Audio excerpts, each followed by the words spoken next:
بسم اللہ الرحمن الرحیم۔ السلام علیکم،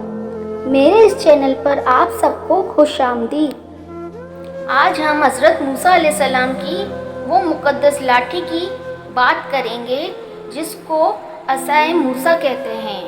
اس کے ذریعے آپ کے بہت سے ان معجزات کا ظہور ہوا جن کو قرآن مجید نے مختلف عنوانوں کے ساتھ بار بار بیان فرمایا ہے۔ اس مقدس لاٹھی کی تاریخ بہت قدیم ہے،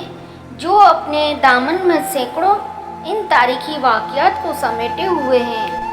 جن میں عبرتوں اور نصیحتوں کے ہزاروں نشانات ستاروں کی مانند ستاروں کی طرح جگمگا رہے ہیں۔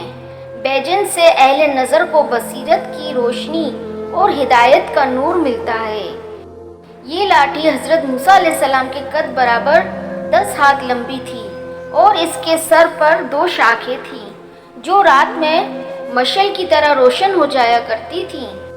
یہ جنت کے درخت پیلو کی لکڑی سے بنائی گئی تھی اور اس کو حضرت آدم علیہ السلام بہشت سے اپنے ساتھ لائے تھے۔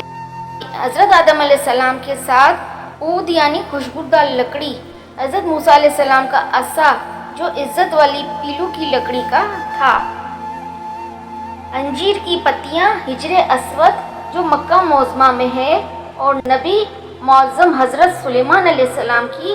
انگوٹھی، یہ 5 چیزیں جنت سے اتاری گئی ہیں۔ حضرت آدم علیہ السلام کے بعد یہ مقدس عصا حضرات انبیاء کرام علیہ السلام کو یک کے بعد دیگرے بطور میراث کے ملتا رہا، یہاں تک کہ حضرت شعیب علیہ السلام کو ملا جو قوم مدین کے نبی تھے۔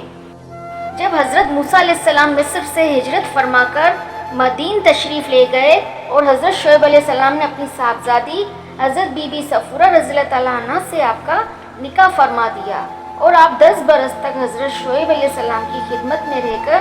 آپ کی بکریاں چراتے رہے۔ اس وقت حضرت شعیب علیہ السلام نے حکم خداوندی عز و جل کے مطابق آپ کو یہ مقدس عصا عطا فرمایا۔ پھر جب آپ اپنی زوجہ محترمہ کو ساتھ لے کر مدین سے مصر اپنے وطن کے لیے روانہ ہوئے اور وادی مقدس مقام طوی میں پہنچے تو اللہ تعالیٰ نے اپنی تجلی سے آپ کو سرفراز فرما کر منصب رسالت کے شرف سے سر بلند فرمایا۔ اس وقت حضرت حق جل مجدہ نے اس سے جس طرح کلام فرمایا، قرآن مجید نے اس کو اسی طرح بیان فرمایا کہ ترجمہ: اور یہ تیرے داہنے ہاتھ میں کیا ہے اے موسیٰ علیہ السلام؟ عرض کی، یہ میرا عصا ہے، میں اس پر تکیہ لگاتا ہوں اور اس سے اپنی بکریوں پر پتے جھاڑتا ہوں اور میرے اس میں اور کام ہیں۔ دوسرے کاموں کی تفسیر میں حضرت علامہ ابو البرکات عبداللہ بن احمد نصفی علیہ رحمۃ اللہ نے فرمایا ہے کہ مثلاً نمبر 1 اس کو ہاتھ میں لے کر اس کے سہارے چلنا، نمبر 2 اس سے بات چیت کر کے دل بہلانا، نمبر 3 دن میں اس کا درخت بن کر آپ پر سایہ کرنا، رات میں اس کی دونوں شاخوں کا روشن ہو کر آپ کو روشنی دینا، نمبر 5 اس سے دشمنوں، درندوں اور سانپوں بچھوؤں کو مارنا، نمبر 6 کنویں سے پانی بھرنے کے وقت اس کا رسی بن جانا اور اس کی دونوں شاخوں کا ڈول بن جانا، نمبر 7 بوقت ضرورت اس کا درخت بن کے حسب خواہش پھل دینا، نمبر 8 اس کو زمین میں گاڑ دینے سے پانی نکل پڑنا،